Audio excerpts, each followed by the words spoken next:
Oi, eu sou a Marina e eu decidi vir falar um pouquinho sobre estar ou se sentir atrasado na vida. Bom, eu separei em alguns tópicos para eu não me perder e para não ficar muito confuso. Eu vou... Talvez tenha uma intrusa em alguns momentos do vídeo. Ela não para quieta. Então... Bom, eu separei em alguns tópicos, como eu já falei. Eu não tenho nenhuma propriedade profissional para falar sobre isso. Eu não sou psicóloga, não sou, enfim, nada relacionado a isso. Eu só tenho 20 anos e acho que isso já explica bastante por que eu queria vir falar sobre esse tema. Acredito que, se não todo mundo, a maioria das pessoas de 20 anos ou mais ou menos, enfim, estão nessa faixa etária, se sentem atrasados na vida. Eu tenho certeza que você conhece alguém que se sente assim, ou você mesmo se sente assim. E eu queria falar que é super normal se sentir assim. Tá, todo mundo fala isso, mas, gente, essa é uma fase da vida. Eu acho que essa década dos... quando você faz 20 até quando você faz 30, é a década mais complicada e mais confusa, mais incerta de toda a nossa vida, pra dizer a verdade. Eu tenho certeza que muita gente se sente assim, eu já ouvi, enfim, pessoas que se sentem assim. Primeiro, pra começar, acho que dá pra resumir dessa forma: a nossa trajetória escolar. A gente, desde pequenininho, foi colocado nessa bolha escolar em que todo mundo no presente está no mesmo tempo. Você está no mesmo tempo que todas as suas salas. Você estudou numa escola só, sua vida inteira, fica mais fácil entender dessa forma. Se não, também é compreensível que você fique com a sua sala na mesma trajetória de vida até acabar o seu ensino médio. Vocês estão na mesma fase de ter certas dúvidas, de ter certas pontuações, de ter certas opiniões, na mesma fase de descobrir coisas, na mesma fase de fazer coisas. Você tá ali na mesma trajetória de vida que todo mundo. Todo mundo que tá na sua sala tá tendo as mesmas experiências de vida que você está tendo ao mesmo tempo que você está tendo essas experiências de vida. E quando a gente termina o ensino médio, principalmente no terceirão, quando o terceirão acaba, meio que é um choque de realidade do mundo com a gente e da gente com o mundo. Porque você para de ter toda a sua vida ditada por alguém. Você para de ter, tá bom, você vai terminar o nono ano, vai entrar no primeiro ano do ensino médio. Você vai terminar o primeiro ano e vai fazer o segundo ano. E todo mundo ali tá fazendo as mesmas coisas que você. Então parece que a sua trajetória, que a sua vida, que o seu tempo de vida tá no tempo certo. Porque tá todo mundo fazendo as mesmas coisas que você está fazendo. Então, se o meu tempo tá junto com o tempo de todo mundo, então eu não tô atrasada nem adiantada, eu tô certa de estar aqui, de estar sentindo isso, de estar, enfim, experienciando o que tá todo mundo experienciando. Quando acaba o terceirão, querendo ou não, eu acho que esse é o grande ponto que dá o start na sua crise dos 20. Porque, querendo ou não, você acaba percebendo que ninguém mais tá ditando o que você tem que fazer. Claro, tem toda aquela pressão externa da sociedade em começar uma faculdade, terminar essa faculdade, ter um emprego, mas isso não é regra. Ninguém mais tá ditando o que você tem que fazer nesse rebanho que você segue a vida junto com seus amigos da escola. Você não tá mais ali. A partir desse momento, eles abrem as porteiras e é cada um para um canto. É cada um para um lado. Um decide fazer uma coisa, outro decide fazer tal coisa. E eu passei muito por isso porque eu tive o ensino médio na pandemia. Então, meio que eu só tive o meu terceirão. É muito, muito louco você colocar toda a responsabilidade da sua vida inteira, nas mãos dela aos 18 anos. Em média, aos 18 anos.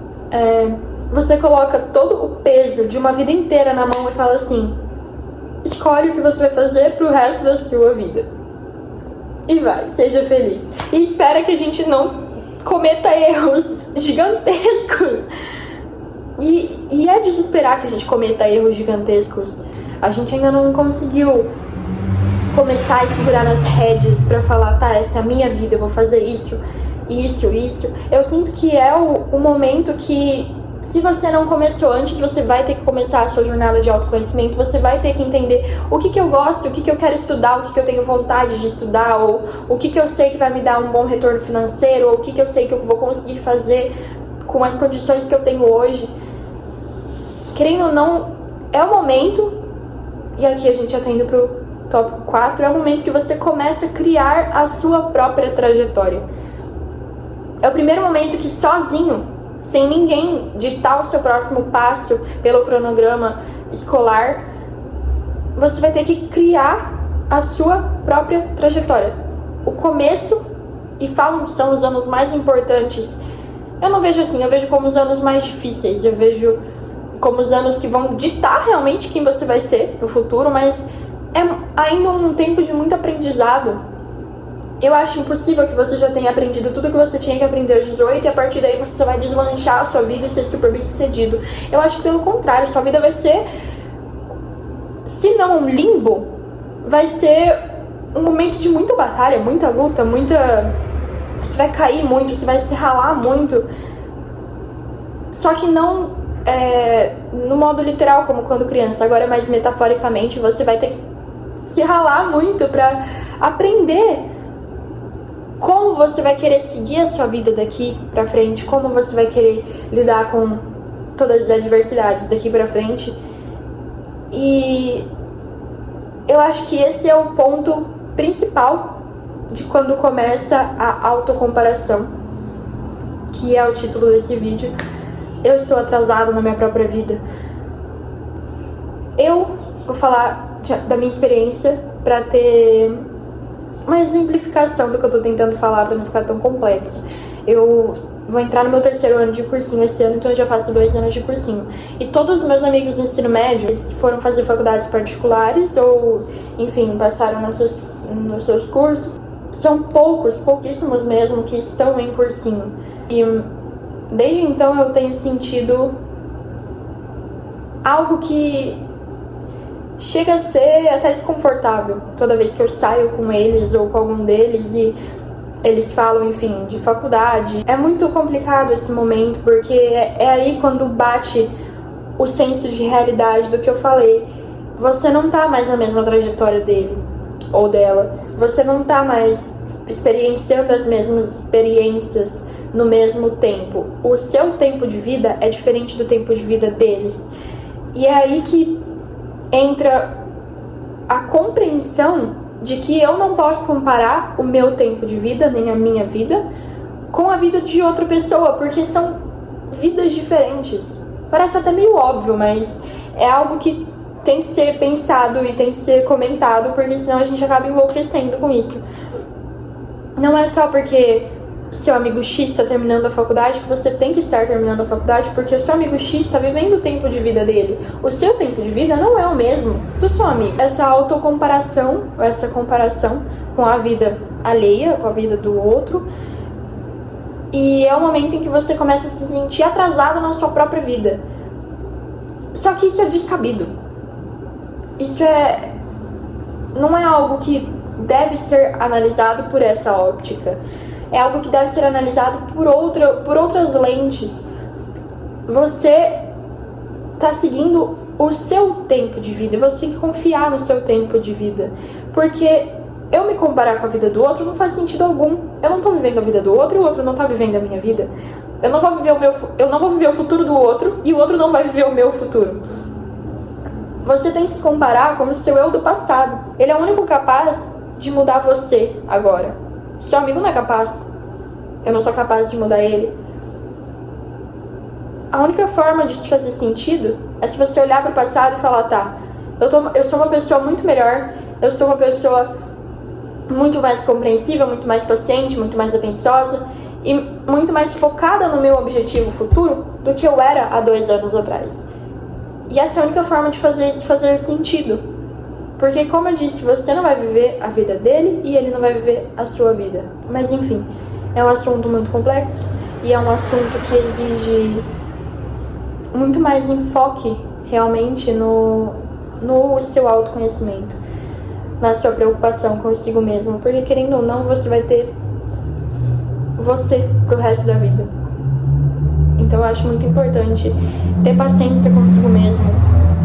Tudo que você acha que você faz de bom pro outro, você tem que fazer pra você também. E o assunto foi tão legal que minha gata dormiu. Bom, mas é mais sobre isso que eu queria falar. Colocar alguns pensamentos pra fora. E é isso. Acho que, como moral da história, não se sinta atrasado na sua própria vida. Você que faz a sua própria jornada. E você nunca vai estar atrasado pra ela, porque você está sempre vivendo o presente. Você está sempre vivendo o agora. E se sentir incomodado com isso é algo super normal. É iminente do ser humano. Mas não é algo que você tem que levar tão duramente com você. Você não pode pegar tão pesado consigo. É isso. Fiquem à vontade para fazer comentários. Enfim. Obrigada se você ouviu até agora. E tenha uma ótima semana.